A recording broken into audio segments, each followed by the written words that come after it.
right now on 5 on your side at 10. We have a weather impact alert into the weekend as heavy rain pours into the bi-state, flooding streets, yards, homes, and threatening rivers. Good evening, everyone. I'm Kelly Jackson. We are expecting this soaking rain to last through Sunday. We have team coverage tonight with how the rain is affecting people in the bi-state. But first, Weather Impact Chief Meteorologist Scott Connell has been tracking the latest conditions. Scott. Well, and the good news that we have for you, Kelly, is the heavy rain like we've seen tonight does not last into this weekend. It'll still be raining this weekend, but we're talking about a lighter, lesser intense rainfall. We still keep our weather impact alert going into tomorrow. We do have flash flood warnings in many spots right now.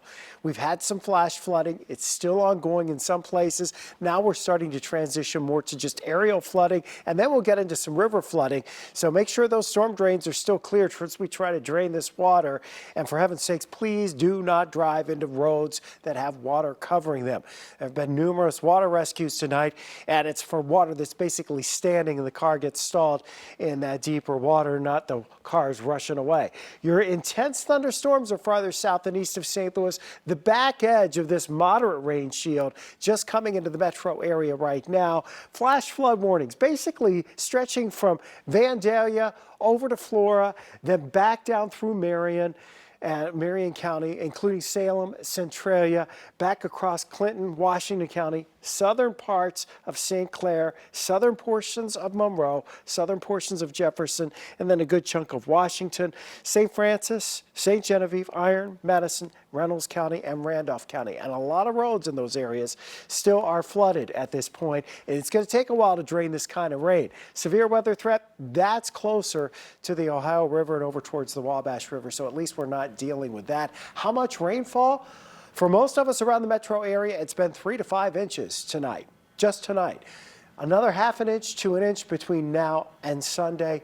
More on that in a few minutes. All right, Scott, and flooding is creating major problems. This video from Melissa Green shows cars submerged in water by Riverview Road and North Point. That's in North St. Louis.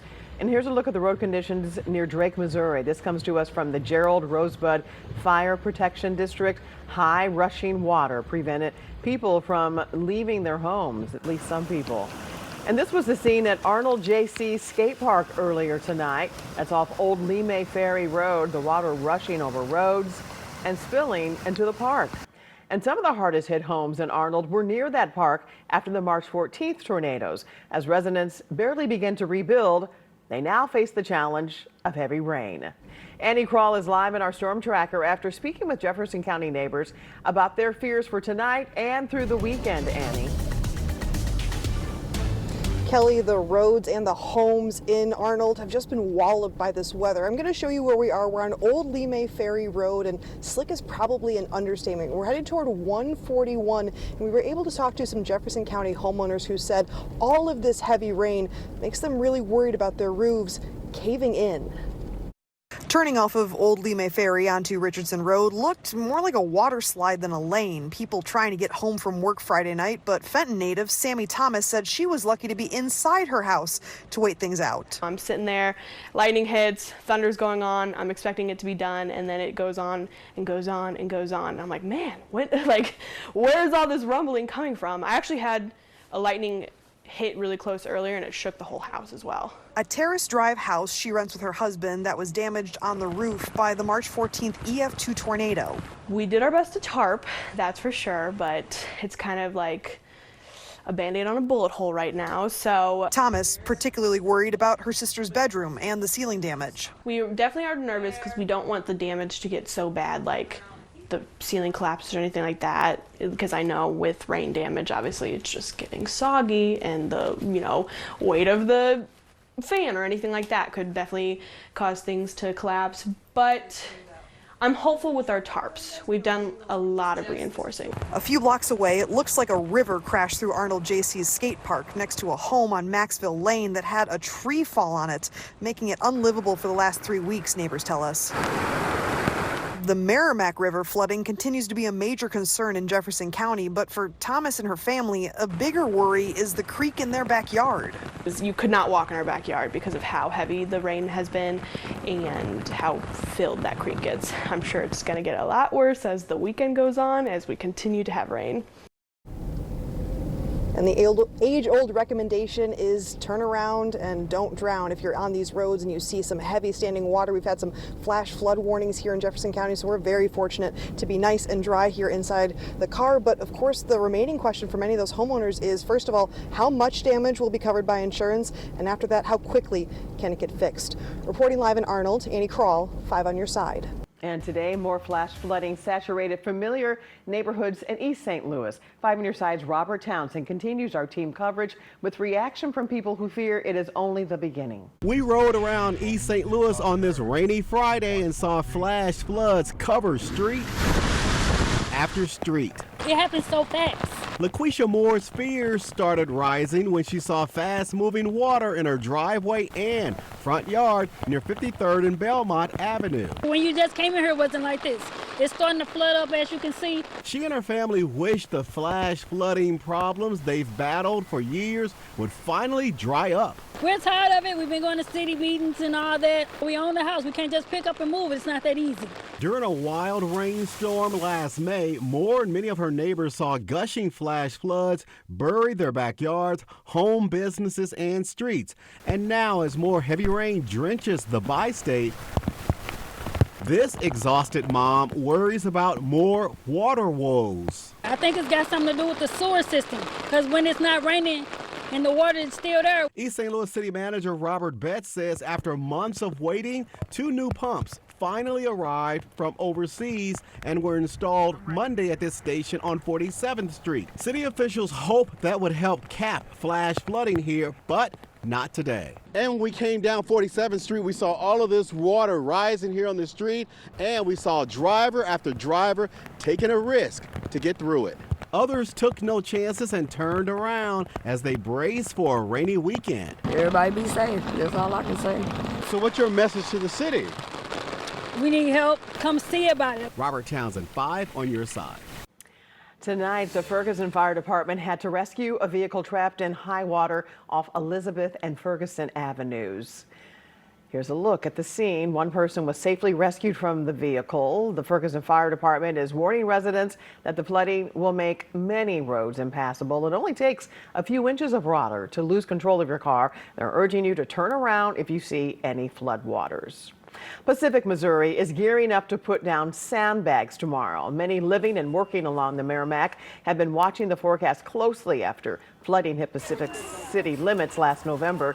The town is preparing for moderate flooding, but the National Weather Service warns that areas farther south may experience more severe impacts, but the flooding is not expected to last long. I would say a couple of days of issues for the Merrimack. It's going to be very similar in timing to what we had in early November for them. Bagging is expected to begin tomorrow morning at 8 a.m. at the commuter lot off First Street. St. Louis County is holding its own sandbagging event tomorrow to prep for more flooding on highways and roads. This will be at the St. Louis County Department of Highways and Transportation. That's at 4050 Seven Hills Drive in Florissant. It will be open from 8 until noon. It is free, but residents need to bring their own shovels and are responsible for loading sandbags and transporting them. And this comes as Florissant police announce some major road closures due to flooding. Right now, Lindbergh Boulevard is closed between Manresa and Charbonnet, and Washington is closed in both directions between St. Ferdinand and Lindbergh. Police are urging you to use alternate routes and use extreme caution. And remember, your weather impact forecast is always available on air, online, and on 5+. Download the free streaming app on your Roku, Fire, or Apple TV. New tariffs leave economists uncertain about the future as the Dow drops. The U.S. braces for China's counter tariffs. It is closing time for a Midtown restaurant that was only in business for a year, and the owner feels his business was targeted to fail.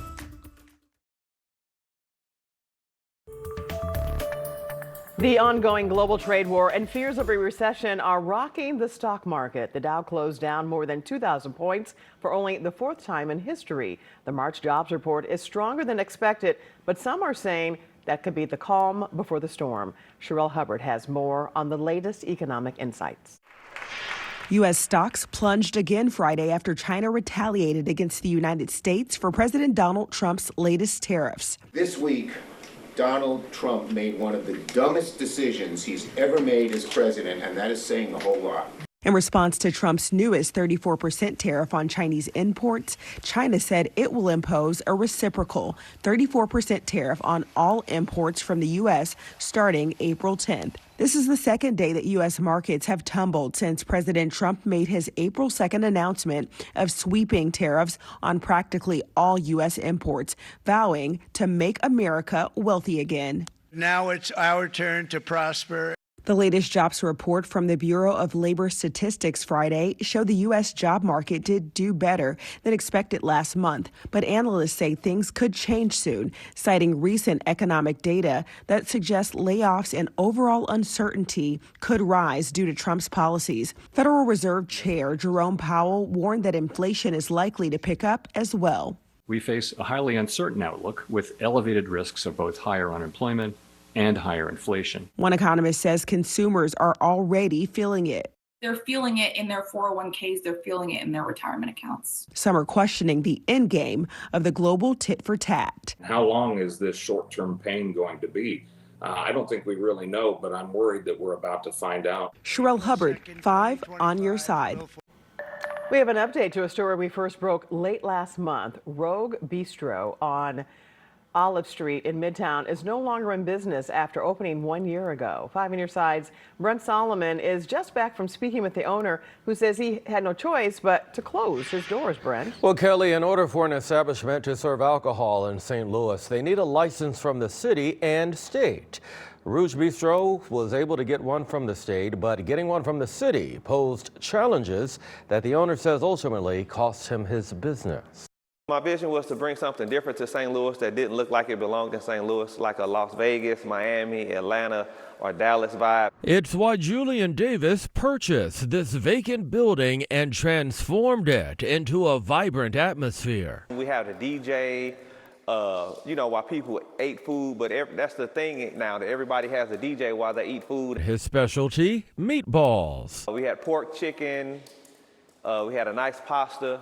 Oh, and everybody loved the spin dip. That was like everybody's favorite, the spinach dip. But he ran into a major roadblock along the way. I would have people come in to eat and drink, and I would tell them I couldn't serve them alcohol, so they would leave out. And then I couldn't even do a brunch because you need mimosas to do a good brunch. Every time he applied to get a city liquor license, he was never approved.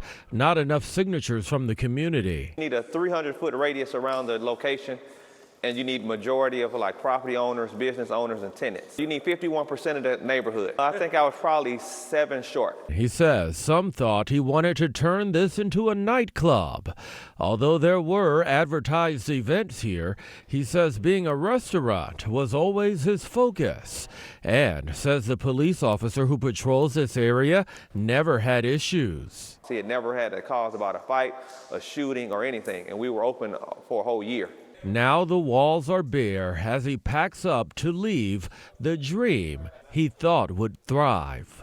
And at least give a business an opportunity to make a mistake.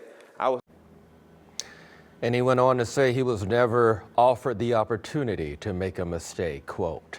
Today, a city representative confirmed the opposition surrounding the restaurant's liquor license, even after his third request 4 months ago. Another hearing is scheduled for later this month, but there may be no need. Rouge Bistro served its last meal Saturday. Thank you, Brent. Dozens of animals are safe tonight after being rescued from a property in Cedar County, that's in southwest Missouri. The Humane Society of Missouri's Animal Cruelty Task Force rescued 51 animals from a former licensed breeder after Missouri Department of Agriculture inspectors received tips about poor conditions, including deceased animals. The MDA, unable to access the property, obtained a warrant from the Sheriff's Department. The rescue included 42 dogs and puppies, 9 cats and kittens. Due to the scale of the rescue, they are seeking donations of blankets, dog toys, small dog beds, and more. We are still in a weather impact alert. Let's check in once again with Chief Meteorologist Scott Connell. This rain is relentless, Scott. It has been tonight in St. Louis, but the back edge now sliding into the metro area, and the heaviest rain and the worst of this go-round is now pressing away from St. Louis. It's not been very comfortable either. Temperature's been holding around 50 degrees this evening. In a way, that's good because Nashville, Memphis, in the 80s this afternoon. It's still 80 degrees in Nashville, and that's where we find the severe weather threat down to our south and southeast. So until midnight, we still have some showers. We still have some storms. There's still a few downpours around. The strong storm chances for the far southern Illinois counties. The main risk there is hail. And really, as we go through the remainder of the nighttime hours tonight and into tomorrow, we're talking about those poor drainage areas that have already flooded, probably staying in that flooding mode. The creeks and streams have risen rapidly this evening. Eventually, that water's going into the smaller rivers. They respond slower. I don't think your phones will go off overnight tonight. I think we've already reached the pinnacle of where we were going to be with our flooding threats, but that water still covers roads. And that water in those low water crossings in the hilly terrain southwest of St. Louis still is flowing across those roads. Don't drive into that. It can have deadly consequences. Look at these bands of 3 to 5 inch rainfall totals. One coming up from near and north of Rolla all the way into the St. Charles County area into St. Louis. Another one from about Farmington over towards Salem, Missouri, or Salem, Illinois. And Salem, Illinois has had some big time flooding downtown there as well. Back edge of that steadier rain pushing into St. Louis. The really heavy rain and the severe threat farther to the southeast now approaching Evansville as we have some wind gusts with that. Basically, your flash flood warnings, all of our counties south and east of St. Louis. If there's water over the road, turn around, don't drown. These flash flood warnings will stay in effect until about midnight or so. That's that line of strong to severe thunderstorms that are actually approaching Paducah. We did have some more tornadic circulations down to our south again today. The severe weather, that threat shifting to the east, and now we look at the additional rainfall. Tomorrow night into Sunday, it's increasingly becoming more showery. We'll get one more period of fairly steady rain tomorrow morning, early tomorrow afternoon. That should give us a ½ an inch to an inch of rain, and that would be about it. Sunday's much less. Here are the numbers. So far on the Merrimack River, everything is below flood stage, but the forecast based on today's rain does push those numbers back into moderate, even some major flooding. We'll get an update on that again tomorrow morning. This is your midday hours tomorrow. Steady shield of rain from St. Louis down to the south. It does pull out tomorrow afternoon, and then most of the widespread rain shifts away from us.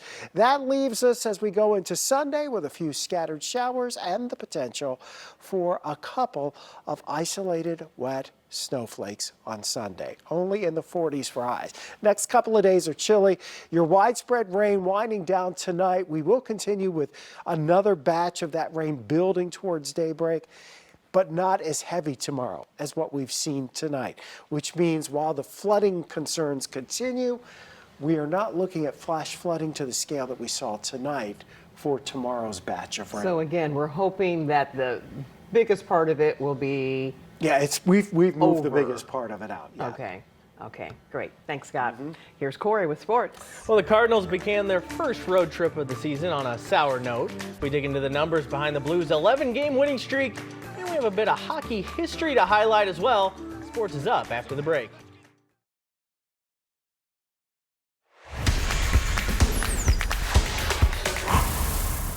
The Cardinals' opening homestand had fans ready to go out and buy number 73 Brant Brown hitting coach jerseys. They scored 42 runs in those 6 games. Today, the offense stayed hot in Boston, but the performances on the mound couldn't quite keep pace. Opening day at Fenway Park for the Sox, and they made Eric Fetty's day pretty miserable. Already 1-0 in the first, and Trevor Story destroys one over the Green Monster. That's a 3-run shot. Sox weren't done either. Next batter, Wilyer Abreu, back-to-back 5-0 right off the bat. Cards did battle back. Stay hot, Ivan Herrera. He follows up his 3-homer game with a 3-run bomb in this one. 6-4 Boston. Brandon Donovan, he goes deep as well. He got a 1-run game in the 5th inning. However, the Boston offense broke out again in the second half of this one against the Cardinals bullpen. Cards did have a chance to tie things up in the ninth, but Herrera grounds into a double play off Aroldis Chapman as Boston wins 13-9. Here's Ali on another solid day for his offense in the loss. They're in a good spot, and they're taking their hits. They're not trying to do too much. It's been fun to watch them stick to a game plan 1 through 9, and you can just tell there's a high level of execution every single pitch. It was another puck cancer night out at Centene Community Ice Center. The event is led by former Blue Kelly Chase, who's battling leukemia for the second time, and had Blues and Blackhawks alumni like Brett Hull, Chris Chelios, and even current Blues coach Jim Montgomery on the ice and behind the bench. For the second year in a row, the event donated over $600,000 to cancer research. The support is not lost on Chaser. I got good friends. Yeah, I got good friends. Lengths that people have gone to come here to this event is crazy. It's inspiring for me, but I don't know. I look at it from a different platform because I can't believe that people have treated me so well, and I've been blessed with so many good friends. It's hard not to compare the current Blues to that 2019 team we remember so fondly. After all, it's the only other 11-game win streak we have to reference in Blues history. But this group is unique in their own right. Let's dig into some numbers behind the streak. Quick pass to Thomas, shoots, and he scores! Thomas wins it! 11 straight, ties a club record. Naturally, we'll start with the man who ended the 11th straight win. That goal was Robert Thomas's 19th point during the streak. He has the most assists of any player in hockey since February 1st and is a point-per-game player this season. In a word, elite. Now back to the beginning of the streak. The day before it started, the Blues had a 20% chance at making the playoffs. Today, it's almost 96%. During the streak, the Blues have outscored their opponents 46-18. They're beating teams by over 2.5 goals a game. And if you want to take this back even further, the Blues are 17-2-2 since the Four Nations break. If you've had enough numbers, maybe you'd like something more mystical.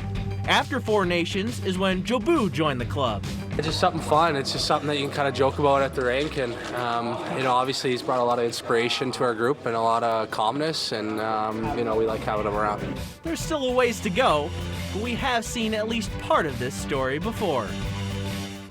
It wasn't all good news for the Blues last night. Dylan Holloway went down on this hit in the first period and did not return with a lower body injury.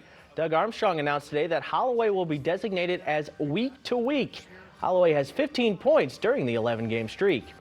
In other hockey news, Alex Ovechkin is on the doorstep of history. He scored twice tonight against the Blackhawks to tie Wayne Gretzky's all-time mark of 894 career goals. The Caps won 5-3. They have 6 games left in the regular season. This 5 on Your Side St. Louis City SC coverage is sponsored by Together Credit Union. City SC is back in action tomorrow against rival Sporting KC out in Kansas. City has allowed just 2 goals all season, the fewest in Major League Soccer. They've also scored just 4 goals, the second fewest in the MLS. And Coach knows it.